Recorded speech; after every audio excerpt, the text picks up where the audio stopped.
जय हिंद साथियों। देखिए आज फिर से आप लोगों के लिए एनटीपीसी का प्रीवियस ईयर पेपर लेकर हाजिर है और आज की क्लास में हम 13 जनवरी 2021 को फर्स्ट शिफ्ट में हुए जितने भी मैथ के इम्पोर्टेंट क्वेश्चन बनते हैं उन सभी को बारी बारी से डिस्कस करने वाले हैं और जो भी क्वेश्चन बता रहे हैं इन सभी का इम्पोर्टेंस आने वाले एनटीपीसी के एग्जाम के लिए काफी महत्वपूर्ण हो जाता है मेरे भाई। तो आप ध्यान पूर्वक देखिएगा, क्वेश्चन जो भी करवा रहे हैं, जो भी पॉइंट्स आपको बताने वाले हैं या फॉर्मूले या ट्रिक्स जो भी है आप नोट करते जाइएगा और उसके बाद जब एग्जाम हॉल में जाइएगा पढ़कर अच्छी तरीके से, उस वक्त हम याद आएंगे आपको कि नहीं जो भी भाई साहब बताते थे वो बहुत ही बढ़िया बताते थे और टू द पॉइंट, क्योंकि मैं इस चीज़ से गुजर चुका हूँ, इस चीज़ को झेल चुका हूँ और अभी करवा रहा हूँ ना। सब क्वेश्चन लगभग सेम रहता है, सिर्फ डिजिट चेंज करता है। डिजिट चेंज करने से फॉर्मूला या फिर आपके बनाने का तरीका में कोई चेंज नहीं आएगा, सिर्फ डिजिट वहां पर चेंज होगा, बस कुछ नहीं। तो देखिए फिर टाइम एंड वर्क का पहला क्वेश्चन आपके सामने आया है। बोल रहा है एक लड़का समान समय में एक आदमी द्वारा किए गए कार्य के 1/4 हिस्से के बराबर कार्य करता है। 15 आदमी एक विशेष कार्य को 17 दिनों में पूरा करते हैं। यदि 3 आदमियों के स्थान पर 3 लड़कों को रखा जाता है तो कार्य कितने दिनों में पूरा होगा। मेरे भाई इस क्वेश्चन को ध्यान पूर्वक पढ़िएगा। अब देखिए बोल रहा है कि एक लड़का है और एक आदमी है, ठीक, एक मैन है, दोनों टाइम सेम लेता है समान समय में, लेकिन जितना मैन के द्वारा काम किया जाता है उसका 1/4 हिस्सा ही काम ये करता है एक बॉय में, ठीक, अकेला। तो मान लेते हैं एक मैन अकेला कोई खास समय में 4 काम करता है तो एक बॉय कितना करेगा, इसका 1/4 हिस्सा, 1/4 हिस्सा बोल रहा हूं, तो एक काम करेगा। अब देखिए यहां पर क्या है ना, ये एक लड़का मिलकर एक काम कर रहा है जितना समय में, उतना ही समय में एक आदमी मिलकर 4 काम कर रहा है ना। अब देखिए क्या हो जाएगा, यहां पर क्या करेंगे, जब हम इफिशियंसी निकाल लेंगे तो क्या आएगा, एक मैन बराबर हो जाएगा मेरे भाई, एक मैन बराबर हो जाएगा 4 बॉय हो जाएगा ना। एक आदमी यानी जितना काम मिलकर करेगा उतना 4 बॉय मिलकर काम करेगा, इफिशियंसी इसका उल्टा हो जाएगा ना। तो बस अब इफिशियंसी यहां पर उल्टा लिख दिए हैं। यहां पर देखिए क्या होगा, अब बोल रहा 15 आदमी एक विशेष कार्य को 17 दिनों में पूरा करता है, तो ठीक है 15 आदमी एक विशेष काम को 15 मैन कितना दिनों में करता है मेरे भाई, 17 दिनों में, तो टोटल ये काम हो गया। अब बोल क्या रहा है, यदि 3 आदमियों के स्थान पर 3 लड़कों को रखा जाता है तो 15 आदमी तो था ही पहले, लेकिन बोल रहा है ना कि यदि हम 3 आदमियों के स्थान पर 3 लड़कों को रखते हैं तो आदमी कितना पहले था, 15 को था, लेकिन 3 आदमी को हटा दिया गया, उसके स्थान पर 3 लड़कों को रख दिया गया, यानी मैन अभी कितना बचा हुआ है, 12 मैन बचा हुआ मेरे, 12 आदमी बचा हुआ और कितना इसके 3 आदमी की जगह क्या 3 लड़कों को रिप्लेस कर दिया गया, 3 बॉय को रिप्लेस कर दिया गया। तो पूछ रहा है ये काम कितना दिनों में होगा, तो मान लेते हैं डी दिनों में पूरा होगा। तो यही कितना काम करना है, ये टोटल यही काम करना है बस। अब देखिए यहाँ पर क्या करना है, सेम यूनिट में लाना है, मैन है तो मैन, बॉय है तो बॉय में लाएंगे। तो अब देखिए यहाँ पर क्या करेंगे, हम यहाँ मैन को ही रिप्लेस कर देते हैं। मैन को एक मैन बराबर 4 बॉय है तो 15 मैन बराबर क्या होगा, 60 बॉय होगा। तो 60 बॉय इंटू कितना है 17 बराबर, अब देखिए एक मैन बराबर 4 बॉय तो 12 मैन बराबर 12 चौक 48 बॉय होगा ना। तो 48 बॉय प्लस 3 बॉय कितना आएगा, मैं लिख देता हूं, 48 बॉय प्लस 3 बॉय कितना दिन में, डी दिन में हम मांगे। यहां समझ आया, 12 महीने बराबर 48 बॉय हो जाएगा, तो 48 प्लस 3 बॉय, डायरेक्ट 51 लिखते, देखिए 60 बॉय इंटू 17 बराबर 51 बॉय इंटू डी दिन माने थे, समझ में आया। अब देखिए 3 बार में कटेगा, ये 3 बॉय तो खत्म ही हो जाएगा, 3 गुने 20 हो जाएगा 60, तो डी बराबर कितना आ जाएगा मेरे भाई, 20 दिन आ जाएगा। और आपसे यही पूछ रहा था कितना दिन में होगा, तो 20 दिन, इसका correct answer option number b हो जाएगा। ठीक, फिर भी कोई समझने में किसी को दिक्कत हुआ है, किसी को नहीं पता लग रहा है कि कैसे हुआ है ये सब, तो कमेंट बॉक्स में आप जरूर बताइएगा कि हमको इस पॉइंट पे समझ नहीं आएगा, ठीक, हम आपको उस वक्त रिप्लाई करेंगे, ठीक है ना। और समझ आ गया तो लाइक कर दीजिए।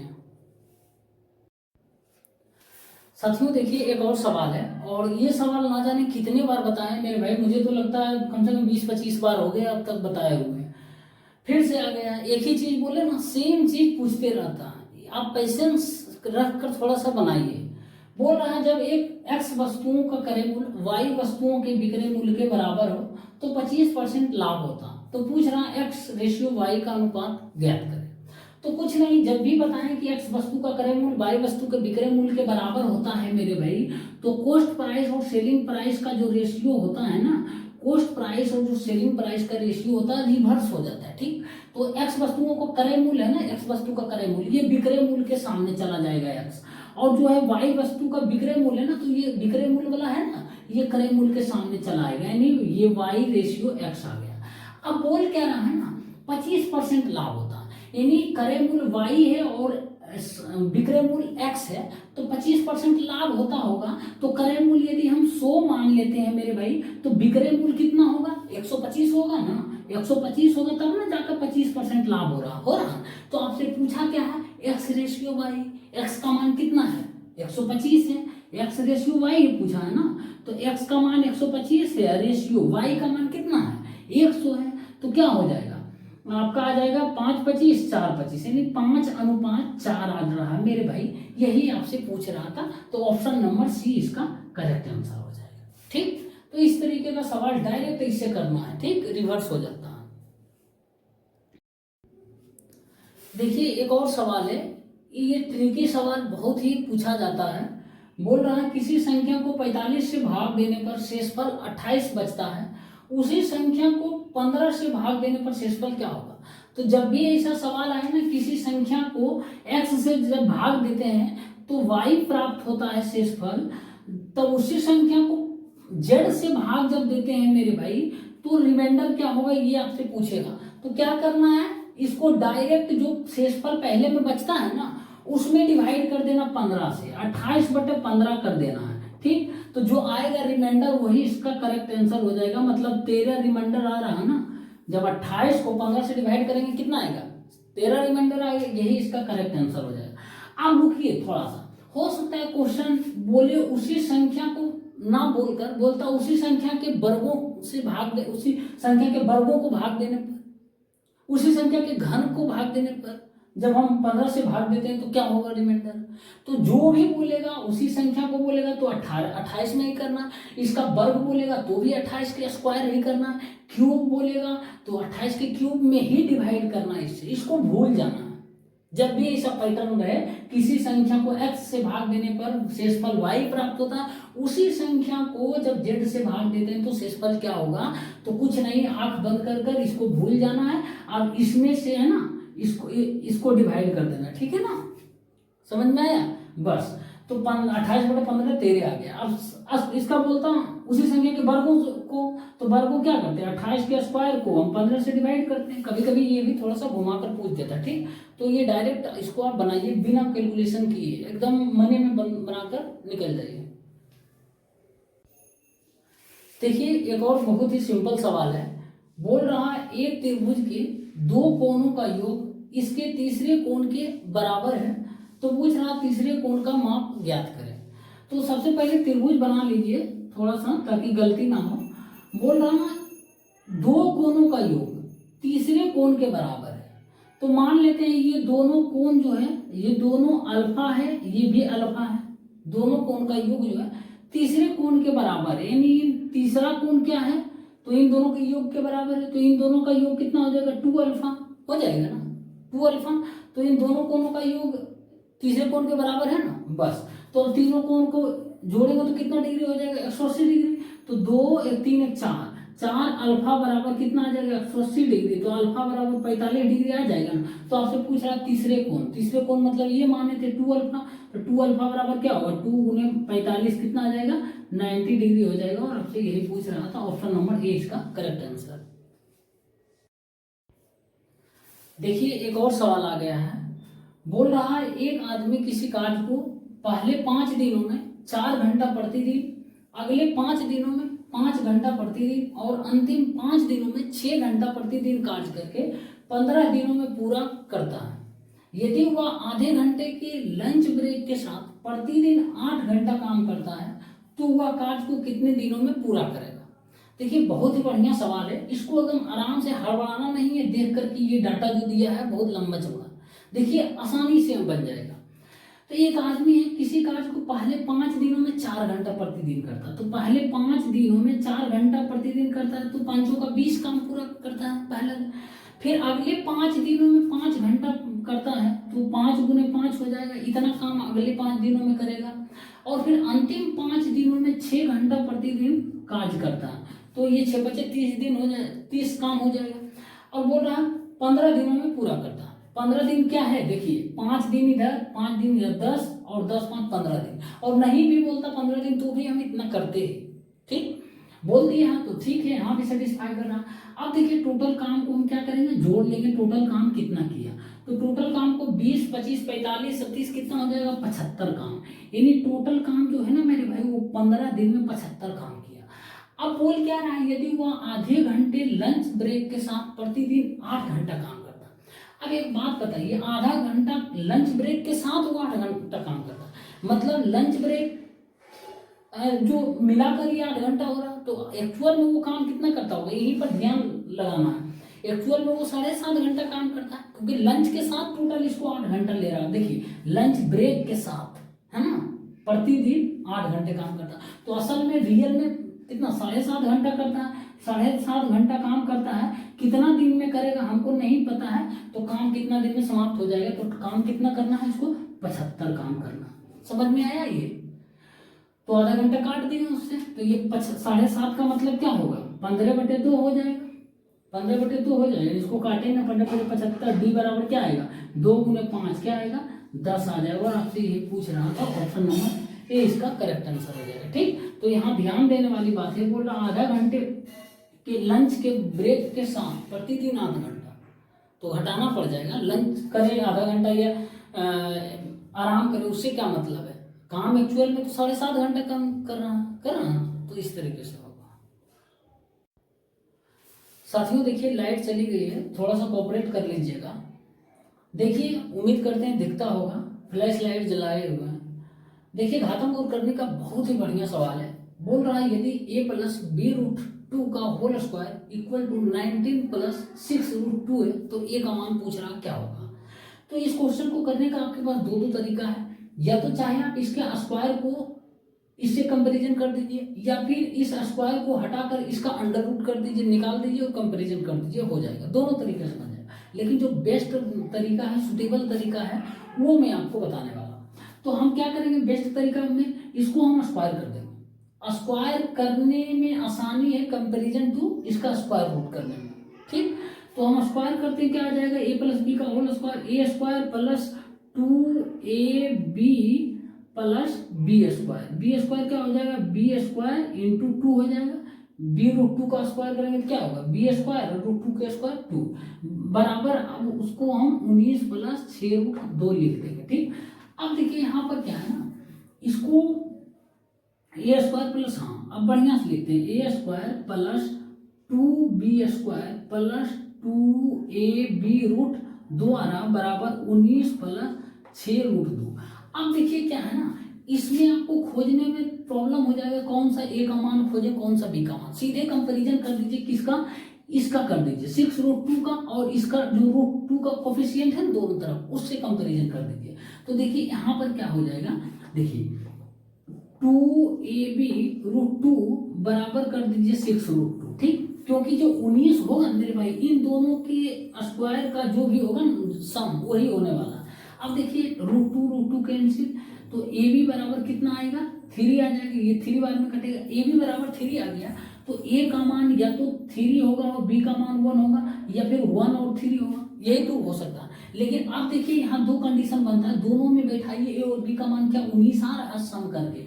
ए का मान यदि 3 बैठाते हैं तो 3 का स्क्वायर 9 + बी का मान 1 बैठाते हैं तो 1 का स्क्वायर 1 × 2 कितना आएगा 2 आ रहा है, 11 आ रहा, लेकिन हमको 19 लाना, तो ये तो पहला नंबर तो खत्म हो गया, ये बनेगा नहीं, ये सेटिस्फाइड नहीं करा। अब दूसरा देखते हैं 1 और 3, यानी ए का मान 1 और बी का मान 3 देखते हैं, तो ए का मान 1 होगा तो 1 का स्क्वायर 1 हो जाएगा, +2 × बी का मान कितना है 3 के स्क्वायर कितना आएगा 9 गुने 2 कितना है 18, 1 प्लस 18 कितना आ रहा है मेरे भाई 19 आ रहा, यानी ये सेटिस्फाई कर रहा 19 आ रहा दोनों का सम, यानी ए का मान कितना आ जाएगा, ए का मान 1 आ जाएगा और बी का मान जो है 3 आ जाएगा, लेकिन आपसे पूछ रहा था ए का मान, तो ए का मान क्या आएगा 1 आ जाएगा, ऑप्शन नंबर 6 का करेक्ट आंसर। बहुत ही बढ़िया सवाल था। ठीक, देखिए एक और सवाल है, बोल रहा एक लैपटॉप का मूल्य 27,000 रुपया है, 2 वर्ष की एक्सटेंडेड वारंटी खरीदने के लिए आपको 15% अतिरिक्त भुगतान करना होगा। लैपटॉप का अंकित मूल्य ज्ञात कीजिए यदि पूरी राशि पर 6% जीएसटी का भुगतान किया जाना हो। तो बहुत ही सिंपल सवाल है, आपसे पूछ रहा है बस लैपटॉप का अंकित मूल्य, तो और लैपटॉप का मूल्य दे दिया है 27,000, तो अंकित मूल्य पक्का है इससे ज्यादा ही होगा, 27,000 से ज्यादा, तो 27,000 है मेरे भाई, और इसका मूल्य जो है, और इस पर क्या करना है 15% अतिरिक्त भुगतान करना होगा। कब? 2 वर्ष के एक्सटेंडेड वारंटी खरीदने के लिए, तो 15% अधिक करना पड़ेगा, तो मतलब 115/100। ठीक, उसके बाद बोल रहा है 6% जीएसटी का भी भुगतान किया जाना हो, तो 6% जीएसटी का भुगतान किया जाना हो मतलब 106/100 हो जाएगा। बस अब कट करिए, 2 0 2 0 खत्म, 1 0 1 0 खत्म। आप देखिए काटेंगे, 2 5 10 23 5 115, अब ये करेंगे 53 बार में कटेगा। तो देखिए यहाँ पर क्या आ रहा है 27 गुना 23 आ रहा, यूनिट डिजिट कितना आ रहा 9 7 63, 3 3 9 7 63, 3 आ रहा है यूनिट डिजिट। तो यूनिट डिजिट या तो सी ऑप्शन होगा या फिर ए होगा, यही दोनों में से कोई एक होगा। तो देखिए 27 का इसका 9 का फैक्टर है ना, तो 9 का मल्टीपल देखिए है 9 3 2 5 3 8 1 9, ये भी है। इसमें देखते हैं 3 3 6 2 8 1 9, ये भी है मेरे भाई। तो हम क्या करेंगे, यहाँ पर आपको 23 का भी देख सकते हैं, 23 का भी देख सकते हैं। तो देखिए एक बार में करते हैं, ये 23 से कम 23, 8 आएगा 2 आएगा, 23 25 23 69, 13 आ जाएगा, 23 25 23 38 से 1 नहीं आ रहा मेरे भाई, ऑप्शन ए जो है ना 23 का मल्टीपल नहीं आ रहा, तो ऑप्शन सी ही इसका करेक्ट आंसर हो जाएगा। गुना करने का कोई जरूरत नहीं, इतना नहीं देखिए नहीं मिला, 9 का 2 ऑप्शन मिल गया ना, तो यहाँ हम लोगों का चारा नहीं चलने वाला ना, तो अब यहीं से चलेगा। 23 का देख लीजिए या 53 का तो संभव ही नहीं, 23 का ही आप देख सकते हैं, तो ऑप्शन सी ही होगा। इस तरीके से करना है साथियों। देखिए टाइम एंड डिस्टेंस का ये लंबा चौड़ा सवाल जो है ना, आप 5 सेकंड के अंदर में कर दीजिएगा। सबसे पहले इसके कॉन्सेप्ट को समझ लीजिए। बोल रहा राम ए पर है और श्याम बी पर है, वे एक साथ एक दूसरे की ओर बढ़ते हैं। रास्ते में एक दूसरे से मिलने के बाद राम को बी तक पहुंचने में 2 घंटा लगता है और श्याम को ए तक पहुंचने में 8 घंटे लगते हैं। यदि राम की चाल 40 किलोमीटर प्रति घंटा है तो श्याम की चाल ज्ञात करें, आपसे पूछ रहा। तो देखिए सबसे पहले क्या है ना, एक रास्ता है, ठीक, रास्ते के इस पॉइंट पर बिंदु ए है और दूसरे पॉइंट पे बिंदु बी है, ठीक। अब यहाँ से मान लेते हैं ए व्यक्ति राम है जो बी की ओर चलता है ए से, और यहाँ पर कौन सा व्यक्ति है, श्याम है जो कि बी से ए की ओर चलता है। तो रास्ते में कहीं पॉइंट पर मिलता है, तो मान लेते हैं इस पॉइंट पी पर मिलता है, और उसके बाद ये मिलने के बाद जो है राम है ना T1 के बाद बी पर पहुंच जाता है, और श्याम जो है ना T2 के बाद ए पर पहुंच जाता है, इस पॉइंट पी पर मिलने के बाद, ठीक। जैसा कि क्वेश्चन में बोल रहा कि रास्ते में एक दूसरे से मिलने के बाद राम को बी तक पहुंचने में 2 घंटा लगता है और श्याम को 8 घंटा लगता है। तो ऐसा जब भी क्वेश्चन रहे आपके सामने, एक ही फॉर्मूला रट लेना मेरे भाई, रट लेना, ठीक है ना। उसके बाद क्या है, सीधे कर देना है S1/S2 बराबर √T2/T1 है, ठीक। तो यहाँ पर जो है ना पटाखा फूट रहा है, दिवाली आप लोगों को पता होगा नजदीक है, तो इसलिए हम थोड़ा सा पटाखे से ज्यादा डरते हैं, इसीलिए डर गए भाई, सच बता रहे हैं।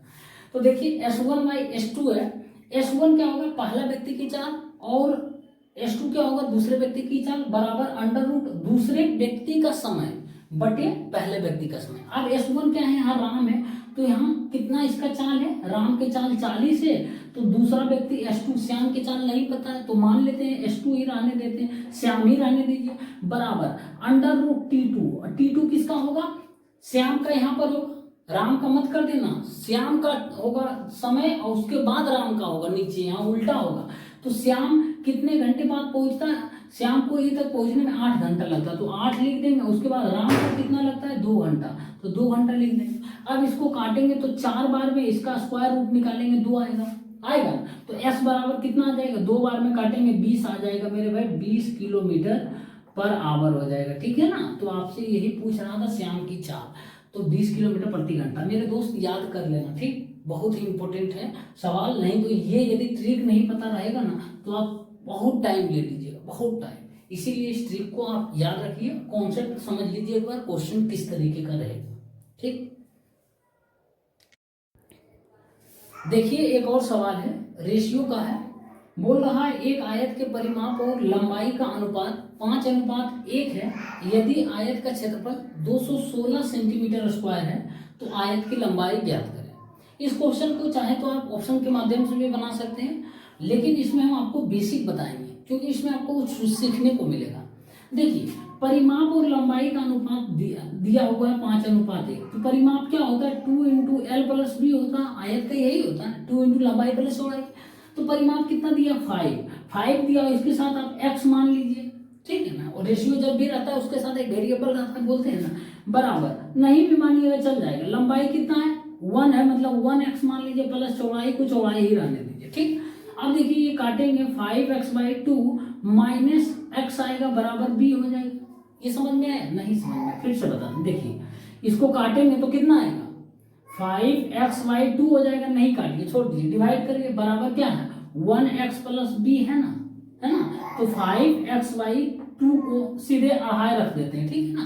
अढ़ाई का मतलब 2.5x माइनस 1x होगा बराबर b। इसको क्या हो जाएगा, सब्ट्रैक्ट करेंगे तो क्या हो जाएगा 1.5x, 1.5 मतलब 1.5x होगा, 1.5x का मतलब 3x/2, 3x/2 बराबर b है। अब देखिए लंबाई कितना आया आपके सामने था, लंबाई 1x था, चौड़ाई कितना था आया मेरे भाई 3x/2 आया ना इतना। अब क्षेत्रफल दिया हुआ इतना, मतलब लंबाई इंटू चौड़ाई कितना है, x × 3x/2। 1 नहीं लिखते हैं, बस समझाने के लिए लिख दिए। और ये कितना हो जाएगा 3x² 2, कितना दिया हुआ है, जो कि 216 दिया हुआ है। अब इसको काटते हैं, देखिए 3 × 7 = 21, 3 × 2 = 6। तो x² बराबर क्या होगा, 2 × 72 मतलब 144। तो x बराबर क्या आ जाएगा मेरे भाई 12। और आपसे पूछ क्या रहा, आयत की लंबाई, आयत की लंबाई पूछ रहा हूँ, तो आयत की लंबाई कितना है 1x है, मतलब x का मान ही यही 1x मतलब 12x। तो यही इसका करेक्ट आंसर हो जाएगा 12, ठीक है ना। बाकी कुछ था नहीं, बस इसमें आपको थोड़ा सा सीखने का मिला कि x मान लीजिए, उसके बाद फिर इस तरीके से करना है, ठीक। देखिए इलेक्शन पर आधारित प्रश्न बहुत ही पूछा जाता है। बोल रहा है एक चुनाव में उम्मीदवार ए को कुल मान्य वोटों के यानी कुल वैलिड वोटों के 75% के बराबर वोट मिले हैं। यदि कुल वोटों में से 15% वोट अमान्य घोषित किया गया, मतलब इनवैलिड घोषित कर दिया जाता है, और कुल वोटों की संख्या जो है 5,60,000 है, तो बोल रहा कि ए के पक्ष में पड़ने वाले मान्य वोटों की संख्या यानी वैलिड वोटों की संख्या क्या है। तो टोटल वोट दिया हुआ आपके सामने 5,60,000। तो सबसे पहले इसको लिख लिए। और बोल रहा है इसमें से क्या होता है ना कि 15% इनवैलिड घोषित कर दिया जाता है, यानी 15% जो है इनवैलिड घोषित कर दिया जाता है। तो बाकी कितना बचता है वैलिड वोट 85%। अब देखिए इसका 85% है, यानी 56 4 को 0 का 85% मतलब 85/100 इतना। अब इसमें से जो है ना वैलिड वोट में से 75% ए को मिलता है।